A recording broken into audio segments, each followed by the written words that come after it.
जो क्लास का मोटिव क्या है, आज कोरोना पैंडेमिक डिसीज है फैली हुई हमारे बीच, उसके कारण हम रेगुलर क्लास में जाकर नहीं कर पा रहे हैं।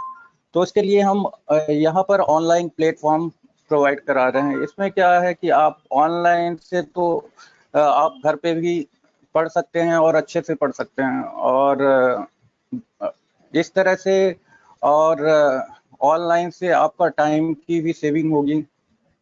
कैसे कि आपका आने जाने का जो कम्युनिकेशन है वो बचे, तो इस तरह आप जो है टाइम को सेव कर सकते हैं एंड रेगुलरिटी को भी मेंटेन कर सकते हैं। अगर किसी को बीमारी है या किसी को कोई फीवर हो गया या कॉमन कोल्ड हो गया, वो आ नहीं पा रहा, तो वो डायरेक्ट 1-2 घंटे के लिए वहीं से ज्वाइन हो सकता है। और दूसरी बात होती है कि हर किसी को देश साथ में और दूसरा होता है आहार साथ में। तो दो चीजें यहाँ मेन फैक्टर हैं। तो किसी को देश साथ में नहीं होता या तो किसी को आहार साथ में नहीं होता है। तो देश साथ में कैसे, जैसे कोई नॉर्थ का, अगर नॉर्थ साइड का स्टूडेंट है और यहाँ आना चाहे तो उसको जो है वो इन्वायरमेंट सूट नहीं कर पाएगा, इस तरह से वो उसके लिए असाध्य होगा। तो इस तरह से ऑनलाइन प्लेटफॉर्म जो है उसको अच्छा बेनिफिट प्रोवाइड कर सकते हैं। और दूसरा आहार साथ में, कुछ जैसे कुछ जगह का जो आहार होता है वहाँ का लोकल, जो वहाँ का रीजन का फूड होता है वो उस यहाँ नहीं मिलता है, तो वो उसके लिए जो है यहाँ पर आसान हो जाएगा। तो इस तरह से ऑनलाइन क्लासेज का प्लेटफॉर्म है उसको लिए बेनिफिशियल रहेगा। तो इस जो कोचिंग है, ये आयुर्वेद कोचिंग का प्लेटफॉर्म है, वो आपके लिए किस तरह से बेनिफिट हो सकता है। तो पहला जो है, आप इंटर्नशिप के साथ, इसमें मोस्टली जो स्टूडेंट्स हैं वो ग्रेजुएशन कर रहे हैं। तो आजकल जो आपने देखा होगा ट्रेंड है कि जैसे कोई मेडिकल की तैयारी कर रहा है तो उसको 11th से या 12th से ही क्या करा देते हैं, 11th से ही मोस्टली कोचिंग में ज्वाइन करा देते हैं। तो उससे क्या होता है, जब वो 12th को होता है, जब उसको एग्जाम देनी रहती है, तो उसी टाइम वो क्या होता है, उसको क्रैक करके जो है मन चाही जगह एडमिशन ले लेता है। तो वो क्यों होता है, क्योंकि वहां से उसका बेस क्लियर हो जाता है। तो इस तरह से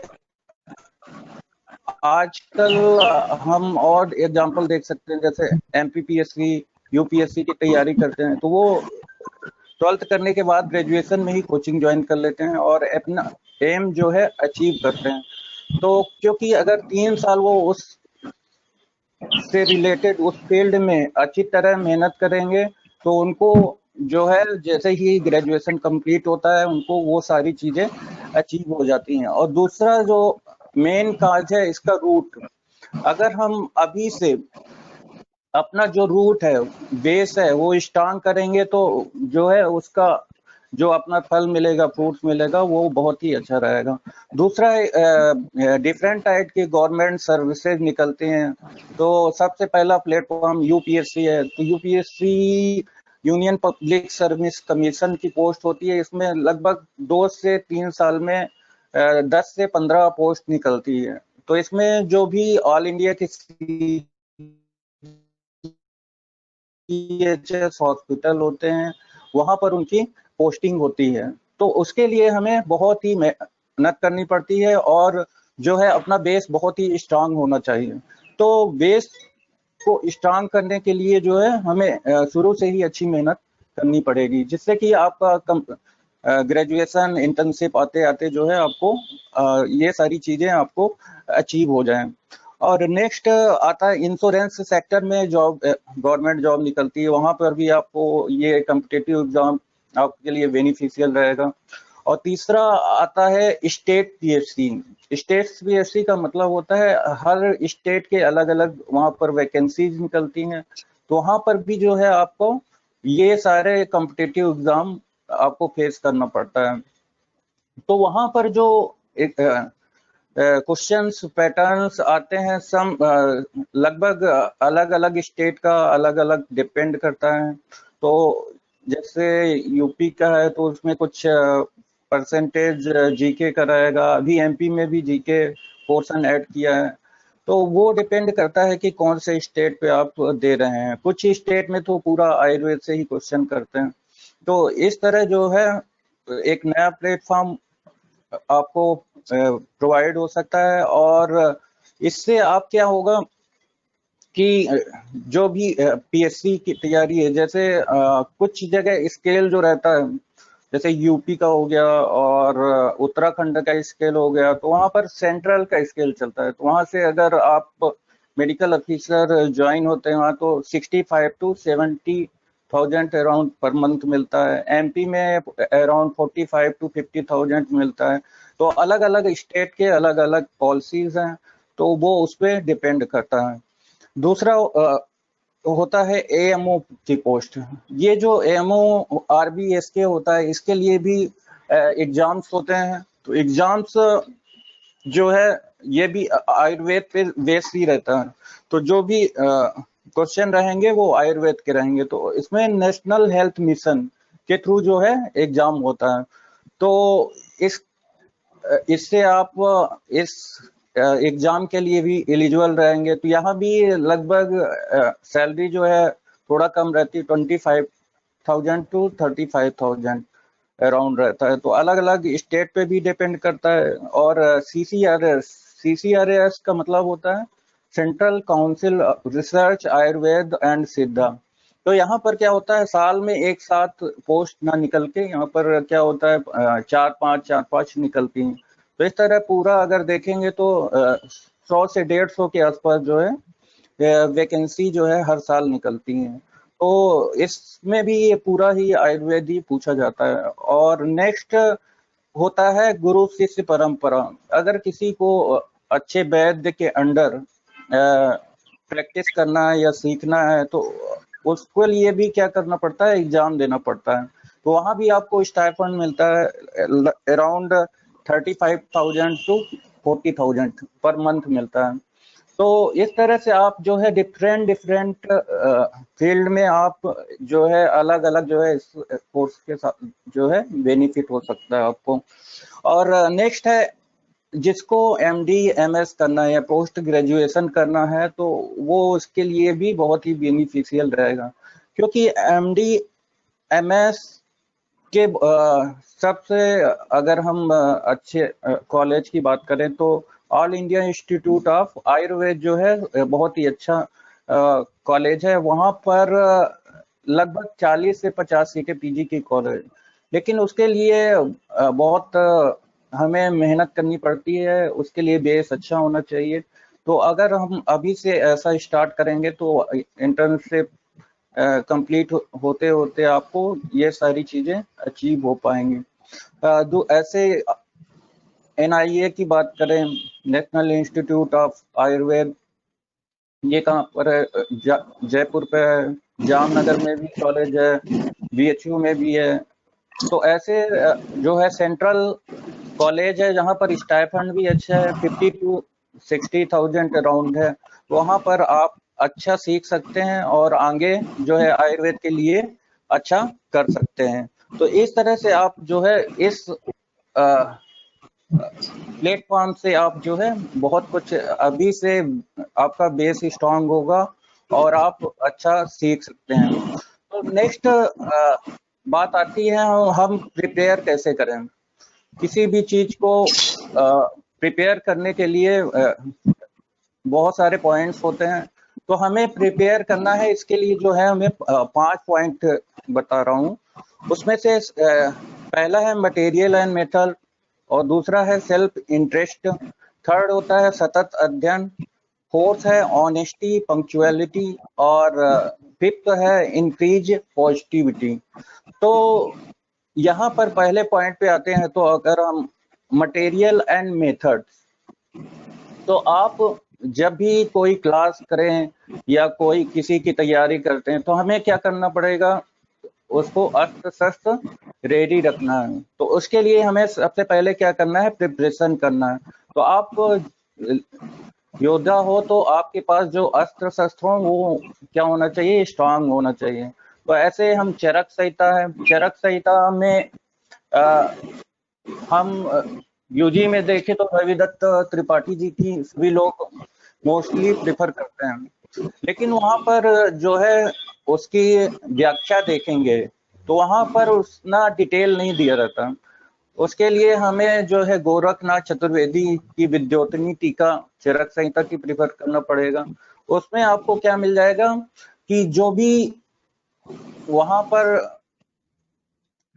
व्याख्या दी गई है, तो वहां पर जैसे चरक ने क्या बोला है, सुश्रुत ने क्या बोला है, अष्टांग हृदय ने क्या बोला है, वहां पर कंपैरेटिव स्टडी आपको मिल जाएगा। तो हम जब भी कोई कॉम्पिटिटिव एग्जाम के लिए प्रिपेयर करते हैं तो ये सारी हमें कंपैरेटिव ही स्टडी करना है। तो वो अपना जो मटेरियल है बहुत ही स्ट्रांग होना चाहिए, है ना। सेकेंड है सुश्रुत संहिता की अगर हम बात करते हैं तो एक अनंत राम शर्मा की भी बुक आती है और दूसरी अंबिका दत्त शास्त्री की भी आती है। लेकिन अनंत राम शर्मा में क्या है, उसमें बहुत ही अगर यूजी लेवल की बात करें जिनको ग्रेजुएशन या बीएमएस निकालना है तो वो बहुत अच्छी बुक है। लेकिन अंबिका दत्त शास्त्री में यूजी के साथ साथ अगर पीजी की भी प्रिपरेशन कर रहे हैं या कोई कॉम्पिटिटिव एग्जाम की प्रिपरेशन कर रहे हैं तो वो बहुत अच्छी बुक है। तो उससे क्या है, उसमें भी सेम चीज है, वहां पर व्याख्या जो दी रहती है वहां पर क्या रहेगा कि कंपैरेटिव रहेगा।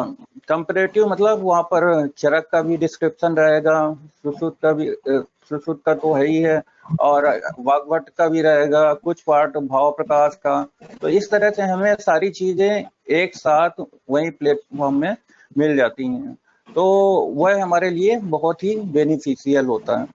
तो ये तो हो गई मटेरियल की बात। फिर दूसरा आता है मेथड्स। तो मेथड्स क्या क्या होना चाहिए, तो पढ़ाई करने का तरीका है कि हम जब भी दो तरह के एग्जाम होते हैं, एक तो रेगुलर बेस पे जो हम ग्रेजुएशन पे करते हैं और दूसरा होता है कॉम्पिटिटिव एग्जाम। तो जो रेगुलर या बीएमएस की हम तैयारी करते हैं तो उसमें हमें एक शॉर्ट टर्म मेमोरी की आवश्यकता पड़ती है और दूसरा लॉन्ग टर्म मेमोरी की आवश्यकता पड़ती है। तो लेकिन अगर हम कंपैरेटिव की बात करें तो यहाँ पर लॉन्ग टर्म मेमोरी ज्यादा इफेक्टिव रहता है, क्योंकि लॉन्ग टर्म में आपको जो चीजें हैं ज्यादा दिन तक याद रखना है।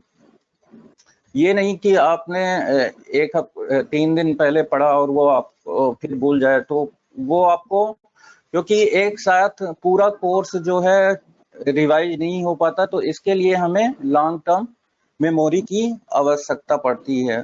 तो लॉन्ग टर्म मेमोरी हम कैसे बढ़ा सकते हैं, है ना। तो इसके लिए हमें क्या करना पड़ेगा, सबसे पहले तो जो भी अपना ग्रुप है, एक ग्रुप क्रिएट करें, उसमें हेल्दी ग्रुप डिस्कशन करना। हेल्दी ग्रुप डिस्कशन क्यों, हेल्दी ग्रुप में मतलब आपका सब्जेक्ट ही आना चाहिए, पता चले दूसरी बातें टॉपिक पे ही डिस्कशन हो रहा।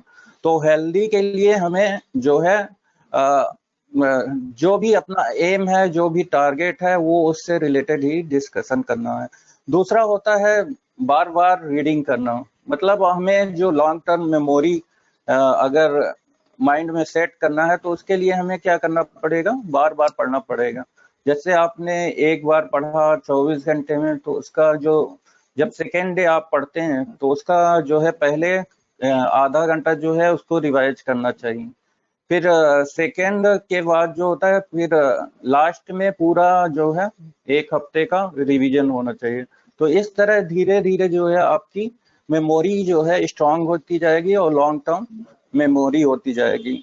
और तीसरा जो पॉइंट आता है, प्रैक्टिकल एस्पेक्ट से हमें कनेक्ट करना पड़ेगा। जैसे तो, जो भी हम थ्योरी पढ़ते हैं, है ना, तो जैसे लीच थेरेपी है, तो लीच में हमने क्या किया, लीच अगर किसी ने देखा होगा लगाते हुए पेशेंट पे, तो उसको जब हम वमन कराते हैं लीच को तो हरिद्रा का प्रयोग करते हैं।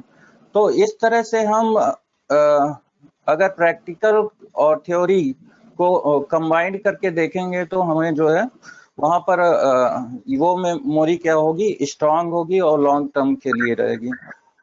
और ज्यादा से ज्यादा हमें क्या करना है, ऑब्जेक्टिव क्वेश्चन सॉल्व करना है। तो ऑब्जेक्टिव क्वेश्चन सॉल्व करेंगे तो क्या होगा, जब ऑब्जेक्टिव सॉल्व करते हैं तो उससे क्या होता है कि जैसे हमने पढ़ा चक्रपाणि दत्त कौन से काल के हैं, तो उसमें ऑप्शन आएंगे 11वीं शताब्दी, 13वीं शताब्दी, 9वीं शताब्दी, 7वीं शताब्दी। तो हमें जब भी क्वेश्चन सॉल्व करना है तो उससे रिलेटेड, चक्रपाणि दत्त से रिलेटेड सारी चीजें वहां पर क्लिक होनी चाहिए, है ना। जैसे चक्रपाणि दत्त 11वीं शताब्दी के हैं, उन्होंने आयुर्वेद दीपिका लिखी, चरक संहिता पे टीका, सुश्रुत संहिता में भानुमति लिखा, और द्रव्य गुण संग्रह जो है बुक लिखी, और चक्रदत्त लिखा।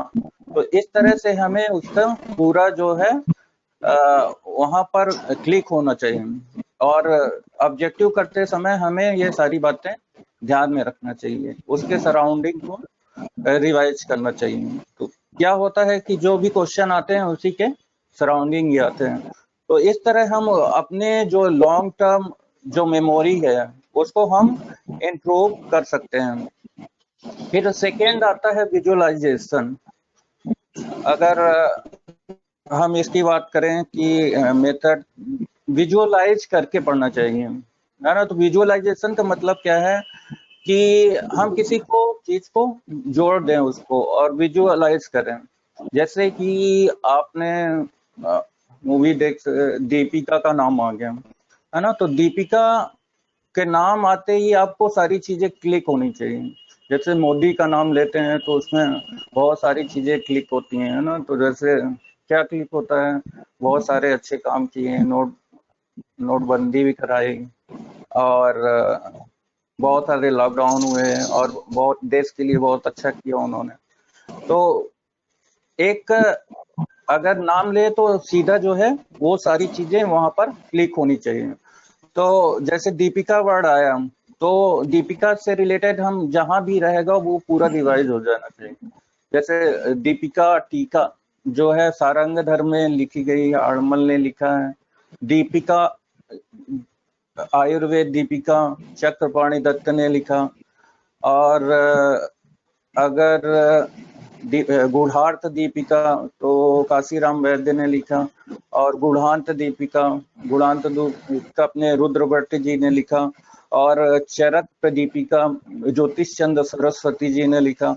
इस तरह जो है हम उसको एक वर्ड आने पर वहां पर क्या करें, वो सारी चीजें वहां पर विजुअलाइज होनी चाहिए। और जैसे दीपिका तेल होता है, दीपिका तेल का इंडिकेशन कर्ण रोगाधिकार में है। तो ये सारी चीजें एक साथ हम रिवाइज करना पड़ेगा। इससे क्या होगा कि हमें सारी चीजें धीरे धीरे याद हो जाएंगी, कंठस्थ हो जाएंगी।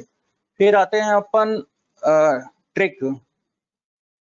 तो किसी भी चीज को हमें याद करने के लिए जब कॉम्पिटिटिव एग्जाम हम पढ़ते हैं तो हमें ट्रिक बनाना चाहिए। ट्रिक बनाने से क्या होता है, वो हमें लॉन्ग टर्म तक याद रख पाते हैं। जैसे कि हम चरक संहिता चिकित्सा अध्याय का प्रथम पाद, है ना, चिकित्सा अध्याय का अगर हम बात करें तो चिकित्सा अध्याय में 30 चैप्टर होते हैं। पहला जो चैप्टर है रसायन अध्याय, उसके 4 सब चैप्टर हैं। तो उसके 4 सब चैप्टर्स के नाम क्या क्या हैं। अगर मैंने ट्रिक बनाया कि आपका आयुर्वेद, तो आपका आयुर्वेद मतलब आज से क्या हो जाएगा, अभ्यामलकी। दूसरा पी से क्या हो जाएगा, प से प्राणकामी, और का से कर प्रतीची अध्याय, और आयुर्वेद से आयुर्वेद समुत्थानी। तो इस तरह से आपका आयुर्वेद से अभ्यामलकी, और दूसरा प्राणकामी, तीसरा का से कर प्रतीची, और लास्ट जो है आयुर्वेद से आयुर्वेद समुत्थानी।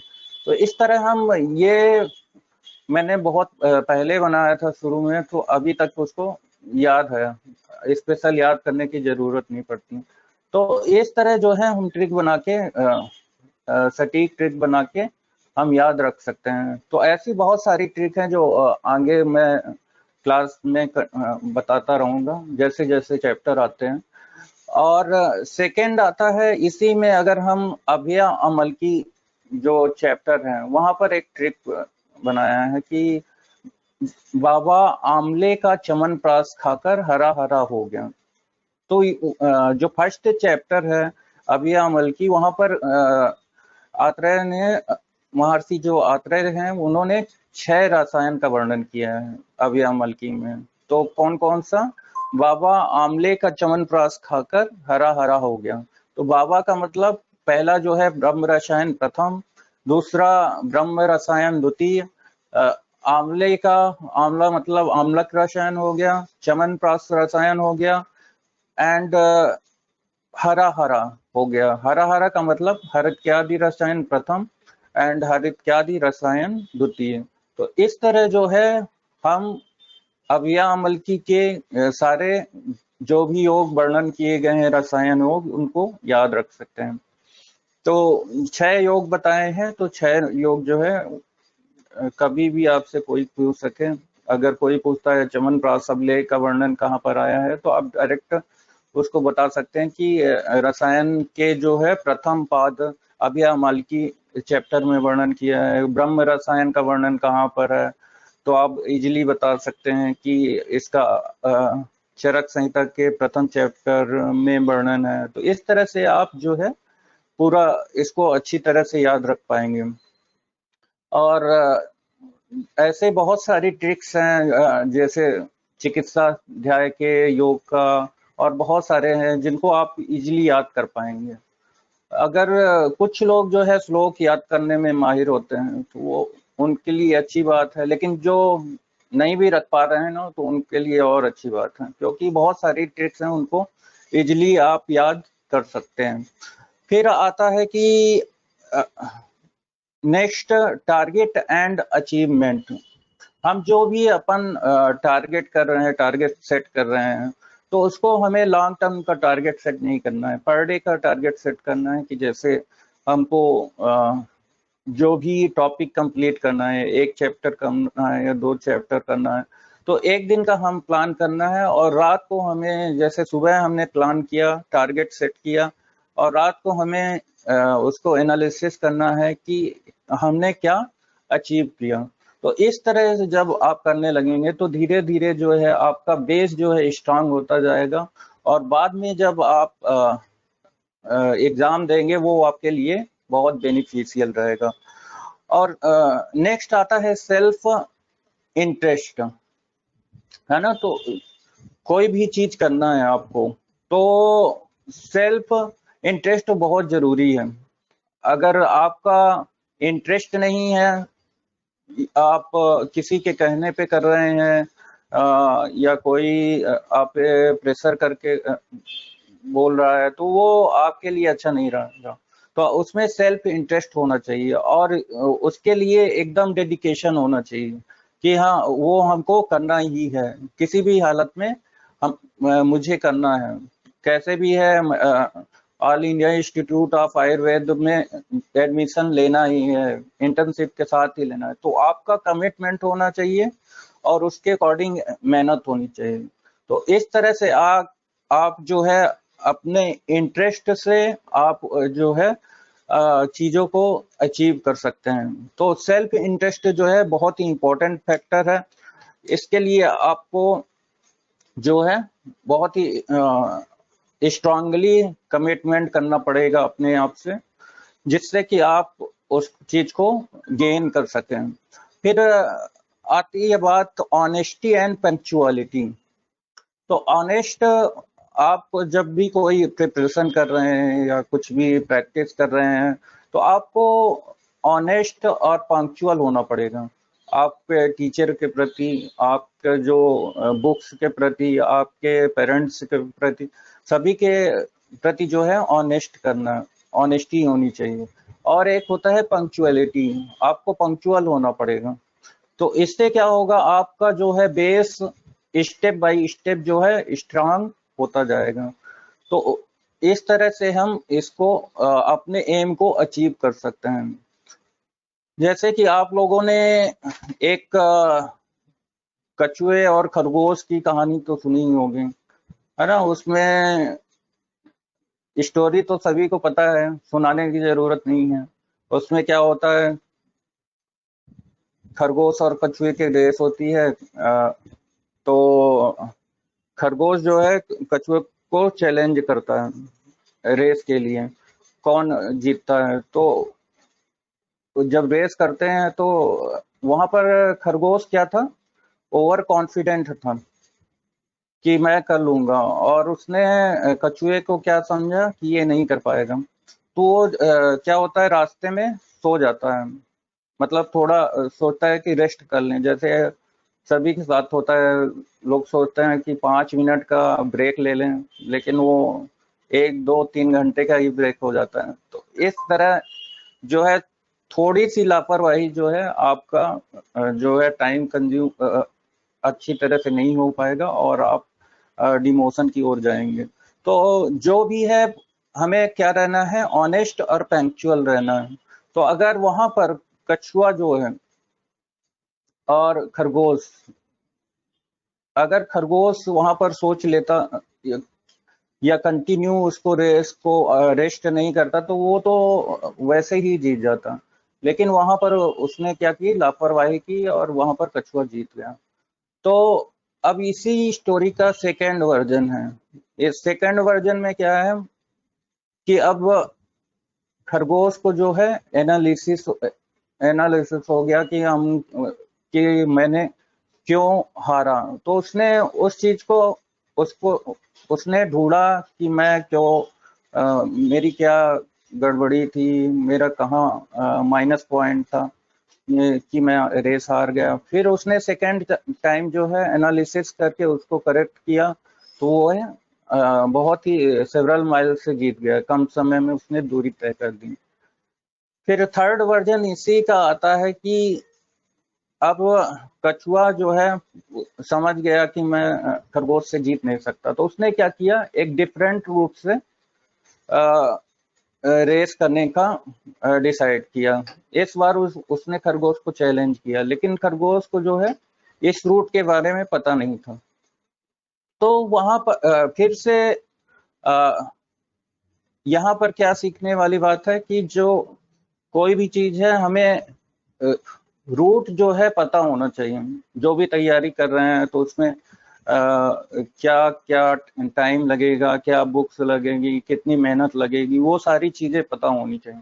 तो यहाँ पर जब रेस लगाता है तो कछुआ और खरगोश रेस लगाते हैं, तो इसमें क्या होता है, इस समय रूट में एक रिवर पड़ती है। तो पहले तो खरगोश तेजी से दौड़ता हुआ जाता है, लेकिन जैसे ही रिवर आती है तो वो स्टॉप हो जाता है, और कछुआ जो है उस रिवर को क्रॉस कर जाता है। तो इस तरह से कछुआ जो है वहां पर जीत जाता है। तो इस कहानी का मोरल क्या है कि हमें कोई भी चीज स्टार्ट करने से पहले जो है उस चीज के बारे में सब पता होना चाहिए, तभी हमें कॉन्फिडेंट होके तैयारी करना चाहिए, ओवर कॉन्फिडेंट नहीं होना है। फिर फोर्थ पॉइंट आता है, फोर्थ वर्जन है स्टोरी का, कि इस बार क्या करते हैं, कछुआ और खरगोश दोनों मिलकर रेस करते हैं। तो जब दोनों मिलकर रेस करते हैं तो क्या इसी रूट से, तो सब उसमें क्या होता है, पहले खरगोश जो है कछुए को अपनी पीठ पे बैठाता है। जब रिवर आती है तो कछुआ जो है खरगोश को अपने पीठ पे बैठाता है। तो इस तरह कम समय में जो है दोनों अपने जो एम को अचीव कर लेते हैं। तो इस तरह से हम जब कोई हेल्दी ग्रुप डिस्कशन करते हैं, 2 3 लोगों का ग्रुप होता है, 3 4 लोग का, तो सभी लोग जो है अपने अपने में मास्टर होते हैं। कोई किसी चीज में मास्टर होता है, किसी को फार्मेकोलॉजी अच्छी आती है, तो किसी को एनाटॉमी अच्छी आती है, तो किसी को मेडिसिन अच्छी आती है। तो इस तरह से अलग अलग जब एक साथ मिलके बैठते हैं तो ग्रुप डिस्कशन करने पे वो सारी चीजें जो है सभी के स्ट्रांग होने लगते हैं। तो इस तरह से हम जो है चीजों को गेन कर सकते हैं। तो जो इसके लिए हमें क्या करना है, जब भी हम कंपटीशन की तैयारी कर रहे हैं तो अगर ज्यादा नहीं कर पाए तो जो खरगोश का फर्स्ट वर्जन है, slow and continue study win the race. लेकिन अगर आप कंटिन्यू और फास्ट कर रहे हैं तो वो भी बहुत अच्छी बात है, लेकिन आपका ब्रेक नहीं होना चाहिए कि पता चले कि आप फास्ट कर रहे हो और फिर जो है एकदम स्लो पड़ जाओ। तो हमें कंटिन्यू मेहनत करनी है और फुल डेडिकेशन से करना है, और जो भी है उसको अच्छी तरह से समझना है। तो इस तरह हम जो है अपने एम को अचीव कर सकते हैं और अपना जो है बेस स्ट्रॉन्ग कर सकते हैं। तो इस तरह जो हम अपनी लॉन्ग टर्म मेमोरी है और मेथड्स को अपनाकर जो है हम अपने टारगेट को अचीव कर सकते हैं। तो जब हम क्लास स्टार्ट करेंगे, अभी तो फर्स्ट इंट्रोडक्टरी लेक्चर है मेरा, तो इसमें हम बता रहे हैं कि कैसे आपको पढ़ना है, क्या क्या चीजें होनी चाहिए। तो जैसे हम मटेरियल की बात करें तो सबसे पहले तो हमें संहिता दो तरह डिवाइड करते हैं पार्ट को, एक बृहत्रयी होता है, एक लघुत्रयी होता है। तो बृहत्रयी में मोस्टली कौन कौन सी संहिताएं आती हैं? चरक संहिता, सुश्रुत संहिता और वाग्भट संहिता। तो वाग्भट में भी हम अष्टांग हृदय ही पढ़ते हैं, संग्रह को नहीं पढ़ते हैं। अष्टांग संग्रह के जो कुछ डिफरेंट पॉइंट्स हैं उनको वहां से कलेक्ट करते हैं। तो जो मटेरियल है, चरक संहिता हमें कौन सी होनी चाहिए? गोरखनाथ चतुर्वेदी, काशीनाथ पांडे की विद्योतनी टीका होनी चाहिए। दूसरा सुश्रुत संहिता, तो सुश्रुत संहिता जो है अंबिका दत्त शास्त्री की होनी चाहिए। तीसरा जो है वाग्भट संहिता। तो वाग्भट संहिता में बहुत सारी बुक्स आती हैं, ब्रह्मानंद त्रिपाठी की भी आती है, तो इस आत्रेय देवगुप्त की आती है, तो इसमें आत्रेय देवगुप्त की जो है बेस्ट बुक है। और नेक्स्ट होता है लघुत्रयी। तो लघुत्रयी में माधव निदान हो गया, सारंगधर संहिता हो गया और भाव प्रकाश संहिता हो गया। तो इसमें जो है कोई भी राइटर चलेगा, ऐसा नहीं कि स्पेसिफिक, जिसके पास जो बुक्स है वो उसे पढ़ सकता है। तो मेन जो बृहत्रयी है वो जो है अपने को जो चरक संहिता है वो गोरखनाथ चतुर्वेदी और काशीनाथ पांडे की होनी चाहिए, विद्योतनी टीका, और अंबिका दत्त शास्त्री की सुश्रुतार्थ संदीपन हो गया, और आत्रेय देवगुप्त की अष्टांग हृदय हो गया। तो इस तरह जो है हम उससे जो है अच्छी तरह से स्टडी कर सकते हैं।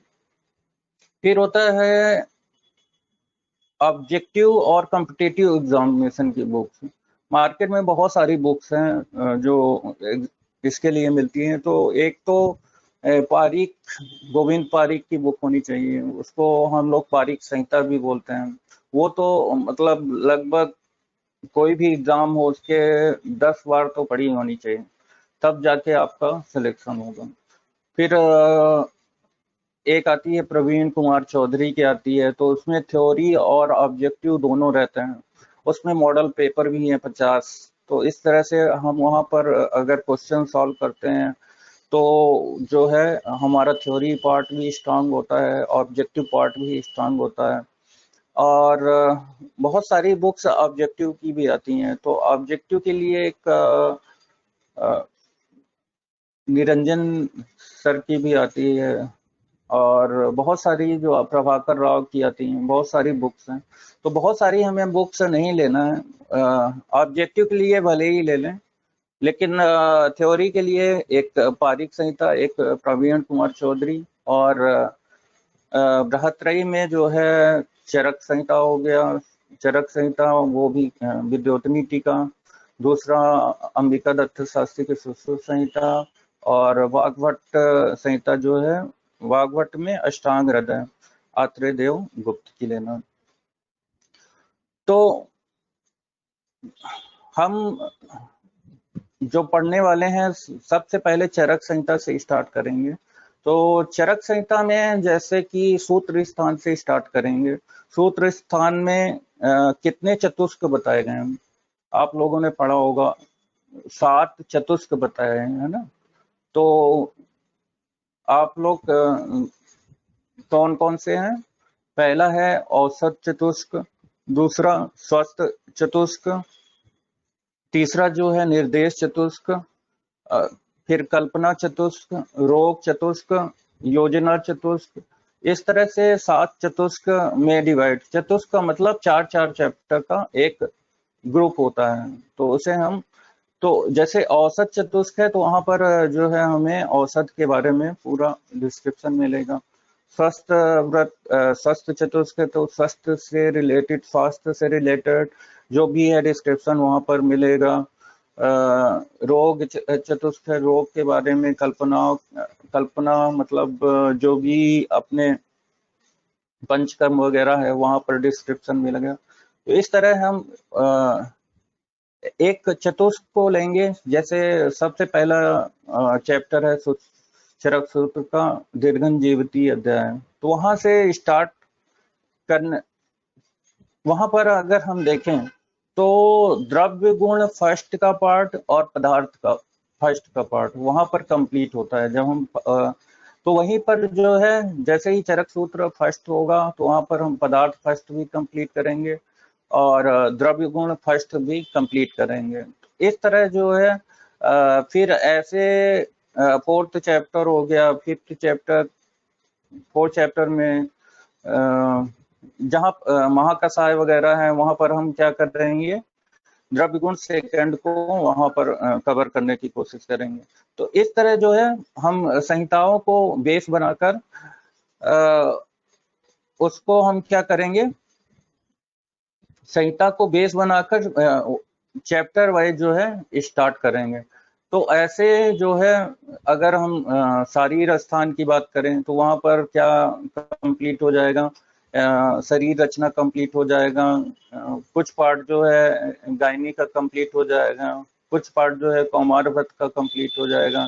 अगर निदान और चिकित्सा की बात करें तो अपन को काय चिकित्सा वहां पर कंप्लीट हो जाएगा।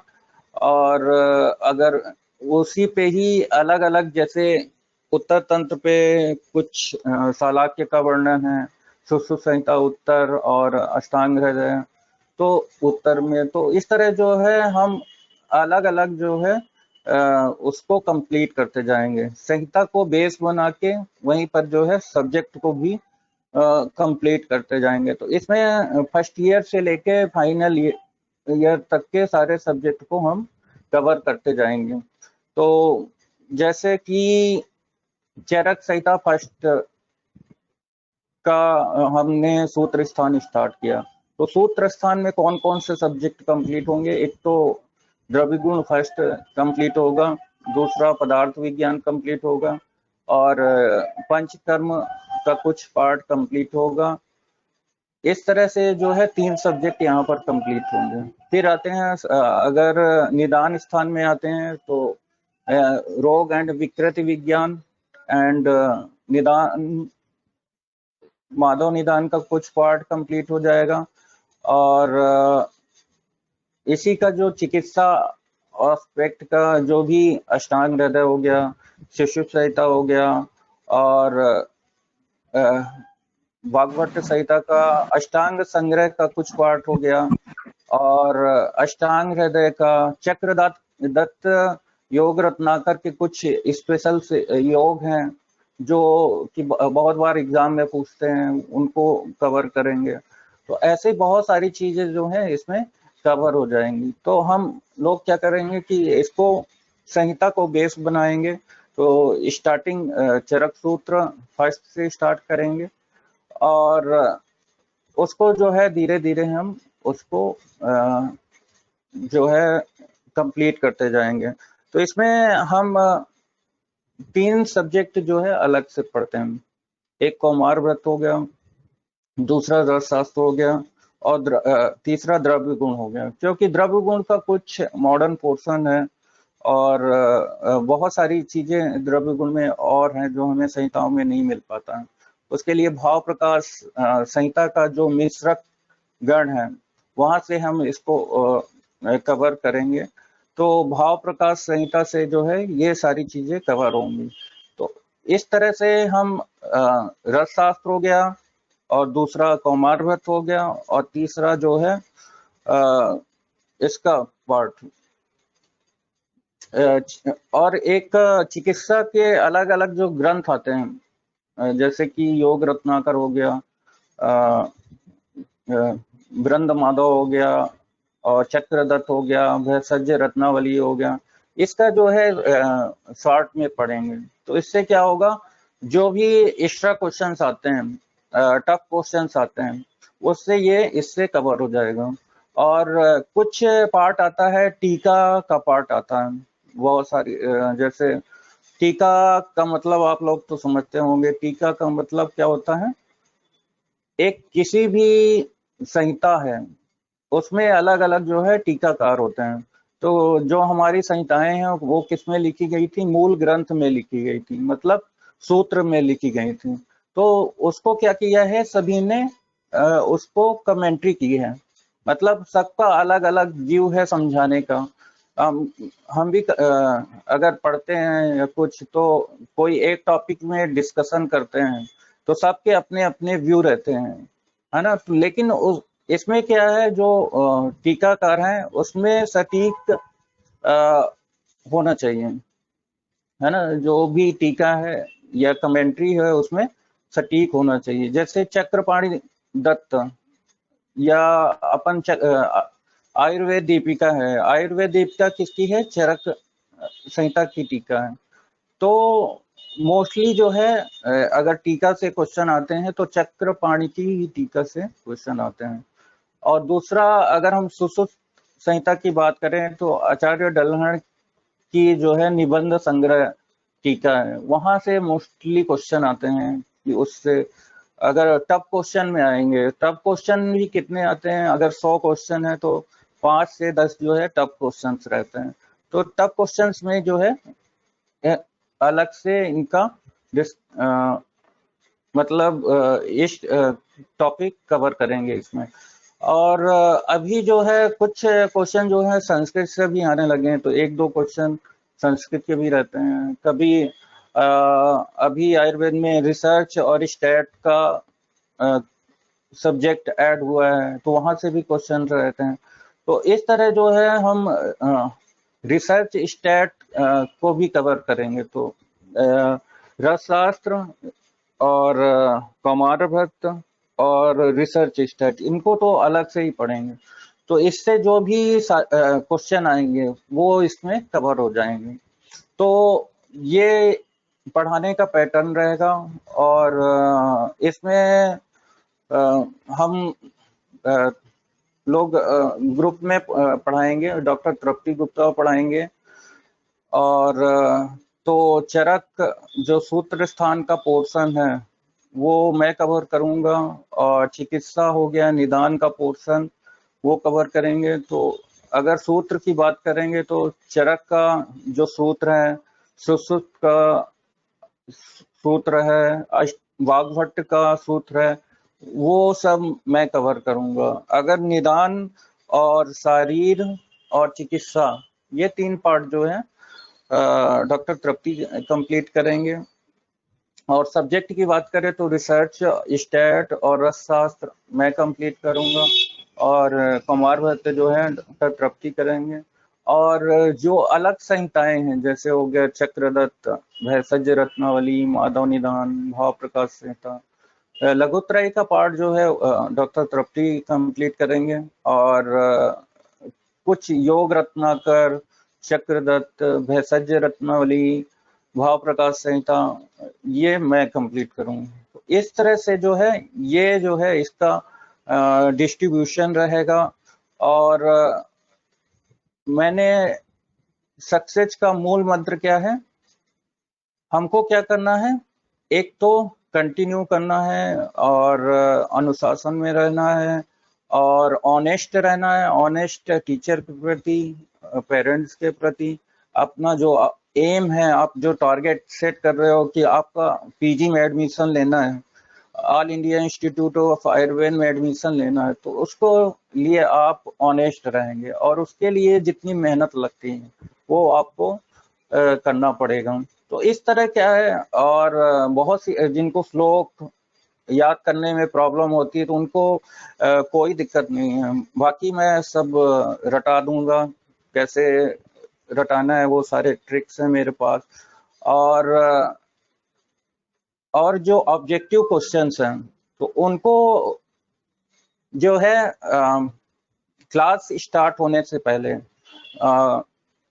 10 से 15 मिनट जो है पहले ऑब्जेक्टिव या क्वेश्चन में डिस्कशन होगा, पहले पूछा जाएगा क्लास स्टार्ट होने से पहले, और लास्ट में जो है 15 मिनट का टाइम जो है डिस्कशन का पॉइंट रहेगा। तो 1.5 घंटे के 2 घंटे का रहेगा लेक्चर, जिसमें से 15 मिनट जो है शुरू का जो है क्वेश्चन आंसरिंग का रहेगा, ऑब्जेक्टिव का रहेगा, और लास्ट के जो है 15 मिनट ग्रुप डिस्कशन का रहेगा। जो भी हम टॉपिक डिस्कस कर रहे हैं उससे पूरा डिस्कशन रहेगा। और सोमवार से जो शुक्रवार तक है कंटिन्यू क्लास रहेंगी। इसमें सैटरडे को आपके टेस्ट रहेंगे। जो भी हम मंडे से फ्राइडे तक जो पढ़ते हैं वो पूरा कंप्लीट उसमें सारे क्वेश्चन होंगे। उससे ऐसा क्वेश्चन का पैटर्न रहेगा कि वो सारे चीजें आपकी जो आपको पढ़ा रहे हैं वो सारी चीजें कवर हो जाएं। फिर लास्ट का मंथ का जो रहेगा उसमें क्या होगा, जो भी मोस्टली 1 मंथ में 4 वीक होते हैं, तो 4 वीक्स में जितना पढ़ा हमने वो पूरा टेस्ट होगा उसमें। और बाकी जो आपका सैटरडे को टेस्ट होगा, संडे को आप उठिए आराम से 7-8 बजे और 12 बजे तक पूरा रिवाइज करिए, और 12 बजे के बाद आपका पूरा टाइम फ्री टाइम है संडे का। तो इस तरह आप अच्छी तरह से इंजॉयमेंट करके अच्छे अच्छे ट्रिक्स याद करके आप लंबे समय तक जो है आयुर्वेद को याद रख सकते हैं और अपना बेस जो है क्लियर रहेगा और स्ट्रांग रहेगा। और तो क्या होगा, जो भी हम चीजें बेस स्ट्रांग रहता है, चीजें क्लियर रहेंगी तो आगे चल के ज्यादा प्रॉब्लम नहीं होगी। लेकिन अगर हम आगे कंटिन्यू करते हैं, जैसे कि अगर 6-7 महीने आप पढ़ते हैं, तो जो भी नया कैंडिडेट भी पढ़ रहे हैं या स्टूडेंट आ रहे हैं तो वो उनके लिए भी वो याद कर 7 महीने में उनके लिए सफिशिएंट टाइम है पीजी या मेडिकल ऑफिसर या यूपीएससी या जो भी स्टेट पीएससी है उसको क्लियर करने के लिए। तो इस तरह से आप जो है ज्यादा समय तक जो है ज्यादा चीजों को याद रखने के लिए ये जितने पॉइंट्स बताए हैं वो आपको फॉलो करना पड़ेगा। और अगर आप इस तरह से पूरा अच्छे तरह से फॉलो करते हैं तो आपका सिलेक्शन 100% आपका सिलेक्शन होना है। तो इस तरह से आप अच्छे तरह से, अच्छे जोश से, अच्छी मेहनत से, फुल डेडिकेशन से, और मुझे जिद्दी बनना पड़ेगा आपको कि मुझे एडमिशन लेना है, all India institute of Ayurveda में एडमिशन लेना है, मुझे यूपीएससी में सेलेक्ट होना है, एमपीपीएससी में क्लियर करना है, या अलग अलग सीसीआरएस के एग्जाम होते हैं क्लियर करना है। तो आपको वो सारी चीजें आप गेन कर सकते हैं। उसके लिए आपको फुल डेडिकेट होना पड़ेगा और ऑनेस्ट होना पड़ेगा, पंक्चुअल होना पड़ेगा, और सारे जो जैसे जैसे स्टेप बताते जाएं, जैसे कि आपको जो भी ऑब्जेक्टिव या एग्जाम देंगे वो कंटिन्यू रखना पड़ेगा, और जो मंथ का एग्जाम होगा वहां पर कंटिन्यू रखना पड़ेगा, और बीच बीच में टेस्ट अलग सीरीज चलेंगी, वो उसको कंटिन्यू रखना पड़ेगा। लास्ट में पूरा जो है टेस्ट सीरीज चलेगा, जिसमें कि आपका कोर्स कंप्लीट होने के बाद जो है हर संडे टेस्ट होंगे, उसमें आपको कंटिन्यू रहना पड़ेगा। तो इस तरह 6-7 महीने का आप टाइम दें, तो इससे जो है आपका पूरा जो आयुर्वेद का बेस है वो स्ट्रांग हो जाएगा, और आप जो भी आपका एम है आयुर्वेद से रिलेटेड वो अचीव कर पाओगे। तो इस तरह जो है आप बहुत कुछ आयुर्वेद को सीख सकते हैं, अपने एम को गेन कर सकते हैं और टारगेट अचीव कर सकते हैं। अभी टाइम हो रहा है, 6 बजने वाले हैं। आप लोग को कुछ कोई डाउट हो तो आप पूछ सकते हैं। Welcome all of you for query.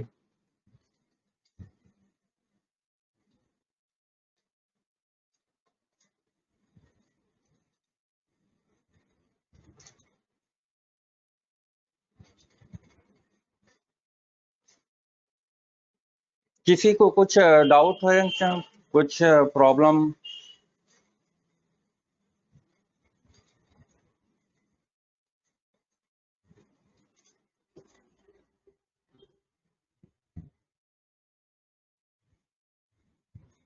ठीक है फिर तो